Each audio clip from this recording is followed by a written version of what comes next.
Le 21 août 2014, Sylvain Tesson a frôlé la mort après une chute de plus de 10 mètres. Alcoolisé, il est tombé d'un gouttière alors qu'il venait d'escalader un bâtiment lors d'une soirée avec des amis avec lesquels il célébrait la sortie de son livre Bérésina. Après 10 jours dans le coma, l'écrivain se réveille et apprend qu'il a les vertèbres et le crâne en miettes. Paralysé d'un côté du visage, il a perdu le goût et est devenu sourd d'une oreille. Interviewé par Laurent Delahousse dans l'émission 13h15 le dimanche ce 11 décembre 2022, l'auteur de récits de voyage a indiqué avoir totalement arrêté l'alcool.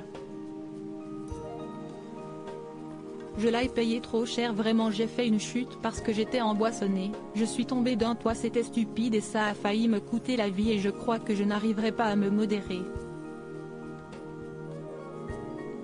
Si est plus facile d'être radical que d'être modéré, donc je préfère arrêter plutôt que d'essayer de réduire.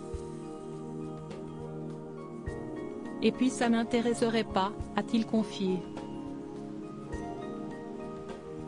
Après ce grave accident, l'écrivain a eu un immense privilège, pouvoir faire sa rééducation dans la cathédrale Notre-Dame de Paris.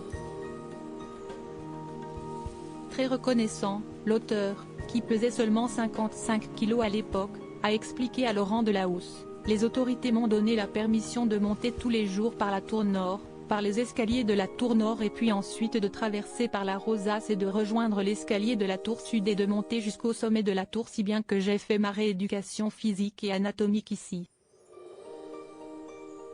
Un surcroît de désir de la vie, une rééducation très bénéfique pour Sylvain Tesson, même si elle fut extrêmement difficile. Chacune de ces marches était pour moi très difficile, c'était un Himalaya pour moi de monter au sommet de la tour et la cathédrale m'a vraiment distribué ses bienfaits. Se considérant comme un véritable miraculé, l'écrivain savoure davantage la vie depuis qu'il a failli perdre la sienne. Quand on risque la mort et qu'à un moment on revient à soi et qu'on a la chance qui nous est octroyée de pouvoir revivre, alors il y a indubitablement et inévitablement un surcroît de désir de la vie. Je me lève tous les matins depuis cette chute avec beaucoup plus d'envie d'absorber tout ce que je peux de l'existence, a-t-il témoigné, plein de résilience.